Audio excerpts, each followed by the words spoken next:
இனிமே கண்ணை மூடிட்டு கடலை எண்ணெய் வாங்கலாம். ஏன்னா மந்த்ரா கடலை எண்ணெய் இதயத்தின் தயாரிப்பு. வறுக்க பொரிக்க ஏன் எல்லா சமையலுக்கும் மந்த்ரா தான். மந்த்ரா கடலை எண்ணெய், அபார ருசி, ஆரோக்கியமான உடல் நலம். இந்திய கம்யூனிஸ்ட் கட்சியின் மூத்த தலைவர் நல்லகண்ணு கடந்த 25ஆம் தேதி மறைந்தார். அவரது உடலுக்கு முதல்வர் ஸ்டாலின் உள்ளிட்ட முக்கிய தலைவர்கள் நேரில் அஞ்சலி செலுத்தினர். அன்றைய தினம் பழனிசாமி சென்னையிலிருந்தும் அஞ்சலி செலுத்த வரவில்லை. அவரின் இந்த செயல் பல்வேறு தரப்பிலும் விமர்சிக்கப்படுகிறது. இதுகுறித்து அதிமுக நிர்வாகிகள் கூறியதாவது: நல்லகண்ணு மறைவுக்கு அரசியல், சினிமா என பல்வேறு துறைகளை சேர்ந்த பலரும் நேரில் அஞ்சலி செலுத்தினர். கம்யூனிஸ்ட் கட்சியின் கொள்கைக்கு நேரெதிராக உள்ள பாஜகவினர் கூட அஞ்சலி செலுத்தினர். அதன்படி பழனிசாமியும் செல்வார் என எதிர்பார்த்தோம். ஆனால் செல்லவில்லை. அவரோ கடந்த 2020 நான் முதல்வராக இருந்தபோது எனது அம்மா இறந்தார்.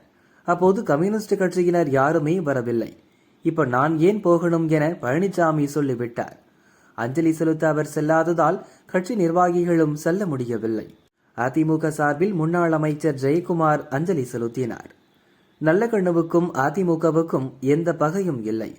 அவர் தேர்தலில் நின்றபோதெல்லாம் திமுக தான் அவருக்கு எதிராக களமிறங்கி அவரை தோற்கடித்தது. ஆனால் கொரோனா காலத்தில் தாயார் இறப்புக்கு கம்யூனிஸ்ட் கட்சியினர் வரவில்லை என இப்போது ஒரு மூத்த தலைவர் மறைவுக்கு நேரில் செல்லாமல் இருப்பது மோசமான அரசியலாக பார்க்கப்படுகிறது. அரசியல் நாகரிகம் கருதியாவது பழனிசாமி நேரில் அஞ்சலி செலுத்தியிருக்க வேண்டும் என கூறினர். இதுகுறித்து பழனிசாமியின் விஆர்ஓ உமாபதியிடம் கேட்டபோது, நல்லகண்ணு மறைவுக்கு இரங்கல் செய்தி வெளியிட்டு உரிய மரியாதை கொடுத்துள்ளோம். அன்றைய தினம் பழனிசாமி பிரச்சார கூட்டத்துக்கு போக வேண்டியது இருந்ததால் நேரில் அஞ்சலி செலுத்த முடியவில்லை என்றார்.